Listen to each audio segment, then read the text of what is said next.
மக்களே, நீங்கள் பார்த்துட்டு இருக்கிறது தான் மஞ்சனத்தி இலை.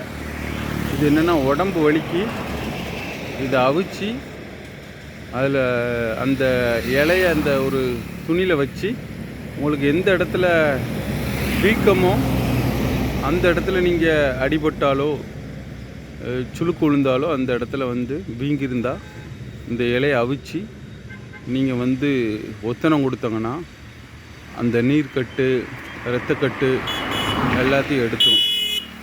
எலும்புகளுக்கு பலம் கொடுக்கும், தசைகளுக்கு அந்த வலி நிவாரணியாக இது செயல்படுது. மக்களே, இதை யூஸ் பண்ணுங்கள். இயற்கை மருந்து, இயற்கை இது ரொம்ப முக்கியமானது. இதெல்லாம் நம்ம இளைஞர்கள், குழந்தைகள் இதெல்லாம் தெரிஞ்சுக்கிட்டு இதை பின்பற்றி நம்ம இயற்கை மருத்துவத்தை நம்ம காலங்காலத்துக்கு கொண்டு செல்லணும் அப்படின்னு நான் தாழ்மையுடன் கேட்டுக்கொள்கிறேன். தேங்க்யூ ஃபார் வாட்சிங்.